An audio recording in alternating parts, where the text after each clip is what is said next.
มาเก๊าเกาะเล็กๆในมณฑลกวางตุ้งของจีนมีพื้นที่เพียงแค่33ตารางกิโลเมตรแต่เป็นเขตบริหารพิเศษของจีนที่สามารถสร้างรายได้มหาศาลติดอันดับ2ของโลกด้วยการเป็นแหล่งคาสิโนถูกกฎหมายจนได้ฉายาเมืองหลวงคาสิโนและลาสเวกัสแห่งเอเชียและนั่นทำให้มาเก๊ามีประชากรต่อพื้นที่หนาแน่นที่สุดในโลกชาวมาเก๊ายังได้รับเงินช่วยเหลือแบบให้เปล่าจากรัฐปีละประมาณ 40,000 บาทอับดุลเททูบรวบรวมข้อมูลเกี่ยวกับมาเก๊าพื้นที่พิเศษที่รวยติดอันดับโลกด้วยคาสิโนมาฝากกันในคลิปนี้ครับ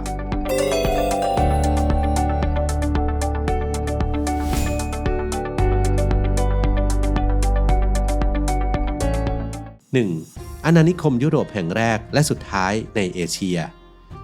ในช่วงศตวรรษที่ 15 ยุคที่ชาวยุโรปนำโดยโปรตุเกสเริ่มออกเดินทางสำรวจทางทะเลไปทั่วโลกเพื่อแสวงหาเส้นทางการค้าและดินแดนใหม่ๆมีหลักฐานปรากฏว่านักสำรวจและพ่อค้าโปรตุเกสมาถึงเกาะมาเก๊าในปี 1513 ในระยะแรกจีนซึ่งปกครองโดยราชวงศ์หมิงยังสามารถต้านทานกองกำลังจากโปรตุเกสเอาไว้ได้ต่อมาในปี 1557 จีนก็เริ่มให้โปรตุเกสเช่าพื้นที่เกาะมาเก๊าเพื่อประโยชน์ทางการค้า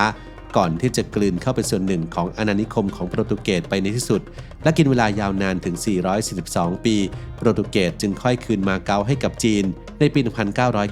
1999 มาเก๊าจึงมีสถานะเป็นอาณานิคมของโปรตุเกสหรืออีกนัยยะหนึ่งคือยุโรปเป็นแห่งแรกและแห่งสุดท้ายในเอเชีย 2. เขตบริหารพิเศษของจีนแผ่นดินใหญ่ปัจจุบันมาเก๊ามีสถานะเป็นเขตบริหารพิเศษของสาธารณรัฐประชาชนจีนหรือจีนแผ่นดินใหญ่หลังจากที่โปรตุเกสคืนมาเก๊าให้กับจีนอย่างเป็นทางการเมื่อหลังเที่ยงคืนของวันที่ 20 ธันวาคม ปี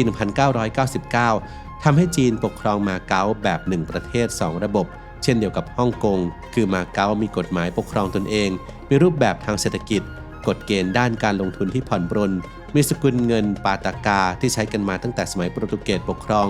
มีอัตราแลกเปลี่ยน1ปาตากาอยู่ที่ประมาณ4 บาท 20 สตางค์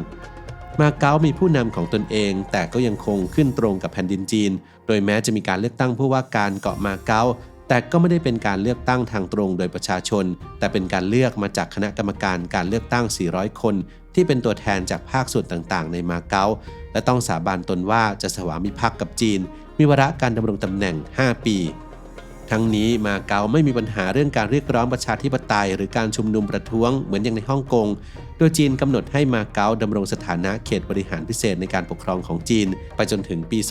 2049 หรือ 50 ปีหลังจากได้รับอิสรภาพจากโปรตุเกส 3. ต้นกำเนิดคาสิโนถูกกฎหมายแห่งเอเชียจากเกาะที่เต็มไปด้วยชาวนาและชาวประมงปากแม่น้ำเพิร์ลในมณฑลกวางตุ้งทางผ่านก่อนเข้าไปยังเมืองกวางโจวที่เป็นเมืองหลวงของมณฑลชาวโปรตุเกสได้เปลี่ยนให้มาเก๊าเกาะที่ชื่อนั้นมีความหมายว่าดินแดนแห่งเทพผู้คุ้มครองกาลาสีกลายเป็นสถานีและจุดศูนย์กลางทางการค้าในแถบนั้นมาตั้งแต่ศตวรรษที่ 16 ต่อมาในปี 1841 เมื่อจีนพ่ายแพ้ให้กับอังกฤษในสงครามฟินคู่อำนาจทางการค้าในแถบนั้นเริ่มขยับไปทางเกาะฮ่องกงซึ่งเป็นอาณานิคมของอังกฤษที่อยู่ห่างจากมาเก๊าออกไปทางตะวันออกราว 60 กิโลเมตรมาเก๊าตกอยู่ในภาวะเงียบเหงาและซบเซาในปี 1874 โปรตุเกสเปิดให้มีคาสิโนถูกกฎหมายขึ้นในมาเก๊าเพื่อดึงดูดผู้คนทั้งจากจีนและชาวต่างชาติให้เข้ามาใช้บริการโดยมีต้นแบบมาจากมอนติคาร์โลในประเทศโมนาโก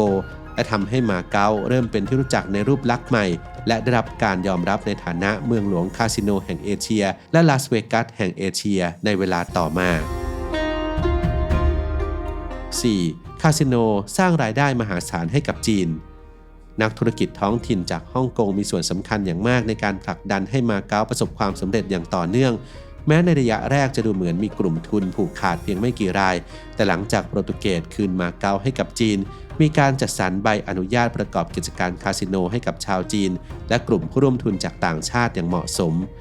ปัจจุบันรายได้ราว 80% ของมาเก๊ามาจากภาษีธุรกิจการพนันที่จัดเก็บจากผู้ประกอบการในสัดส่วน 40% ของรายได้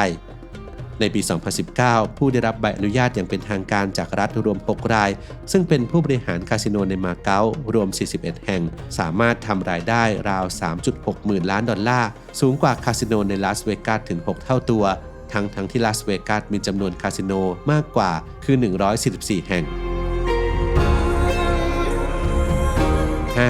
ประชากรหนาแน่นที่สุดรวยอันดับ 2 ของโลกข้อมูลด้านประชากรศาสตร์นั้นระบุว่าในปี 2024 เกาะมาเก๊ามีผู้อาศัยอยู่ประมาณ 720,000 คนบนพื้นที่เพียงแค่ 33 ตารางกิโลเมตรซึ่งเล็กกว่าเขตดอนเมืองในกรุงเทพมหานครนั่นทำให้มาเก๊าเป็นดินแดนที่มีจำนวนประชากรหนาแน่นต่อพื้นที่สูงที่สุดในโลกในสัดส่วน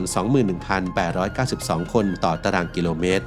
แต่ถึงอย่างนั้นมาเก๊าก็ยังได้ชื่อว่าเป็นดินแดนที่มีรายได้หรือผลิตภัณฑ์มวลรวม GDP ต่อคนต่อปีสูงที่สุดเป็นอันดับ 2 ของโลกที่ 134,140.93 ดอลลาร์เป็นรองเพียงแค่ลักเซมเบิร์กเท่านั้นและมากกว่าไทยเกือบ 2 เท่าตัวแน่นอนว่าเป็นผลมาจากธุรกิจคาสิโน 6. แจกเงินหลายหมื่นให้ประชากรทุกปีตั้งแต่ปี 2008 เป็นต้นมาทางการมาเก๊านำรายได้จากธุรกิจคาสิโนมาแจกให้กับประชากรทุกปีทั้งกับประชากรที่อาศัยอยู่ถาวรและชั่วคราวจุดเริ่มต้นนั้นก็เพื่อกระตุ้นเศรษฐกิจหลังจากเกิดวิกฤตเศรษฐกิจแต่ก็ยังคงจ่ายต่อเนื่องมาอย่างสม่ำเสมอโดยจำนวนเงินที่จ่ายในปี 2024 ให้กับชาวจีนที่อาศัยอยู่ในมาเก๊าเป็นพลเมืองถาวรในอัตรา 10,000 ปาตากาหรือคิดเป็นเงินไทยกว่า 40,000 บาทส่วนประชากรที่ไม่ได้มีสัญชาติจีนแต่ไปเรียนไปทำงานที่มาเก๊าชั่วคราวก็ได้รับเงินกับเขาด้วยเหมือนกันครับแต่จะน้อยลงมาหน่อยคือ 6,000 ปาตากาหรือประมาณ 24,000 บาทซึ่งมาเก๊าจ่ายในอัตรานี้มาตั้งแต่ปี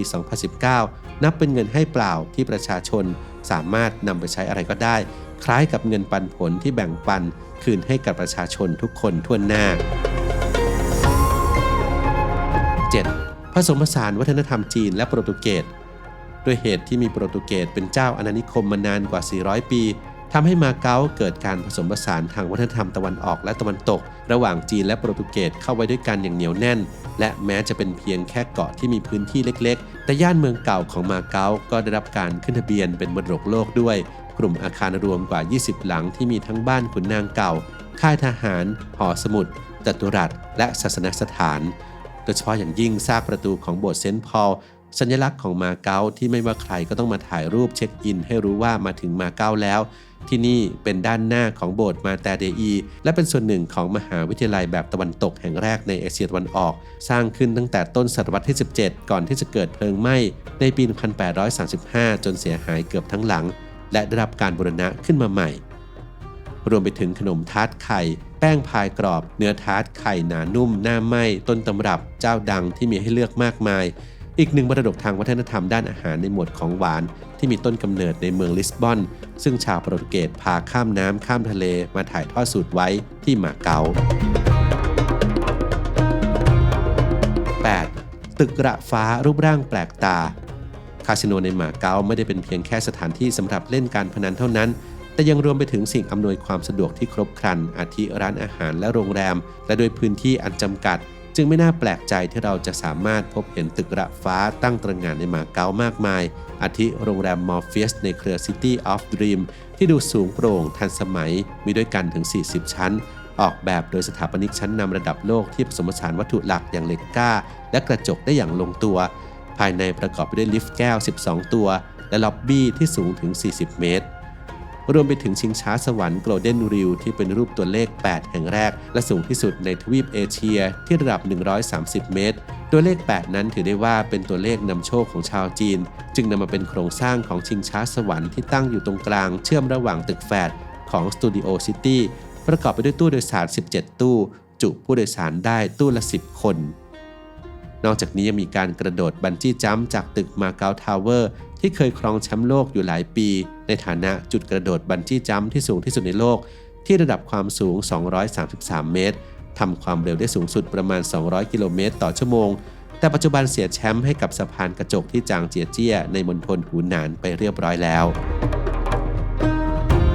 ปัจจุบันมาเก๊าถือเป็นอีกหนึ่งทางเลือกที่น่าสนใจสำหรับนักท่องเที่ยวไทยที่สามารถเดินทางไปไม่ไกลไม่ต้องขอวีซ่าแต่ก็ได้สัมผัสบรรยากาศกลิ่นอายแบบยุโรปด้วยสถานที่ท่องเที่ยวแบบ Man-made Destination หรือแหล่งท่องเที่ยวเชิงวัฒนธรรมบันเทิงที่มนุษย์สร้างขึ้นใหม่ๆมากมายเหมาะกับผู้ที่รักความบันเทิงชอบเสี่ยงโชคหรือผู้ที่ชอบของเก่าสายมูไหว้พระขอพรเสริมดวงก็มีวัดจีนโบราณเก่าแก่มากมายเสริมด้วยอาคารชิโนโปรตุกิสอันทรงคุณค่าทางประวัติศาสตร์ ปิดท้ายด้วยอาหารอร่อยหลากหลายโดยเฉพาะอย่างยิ่งอาหารทะเลที่สดใหม่รวมเอาไว้ครบที่มาเก๊าครับ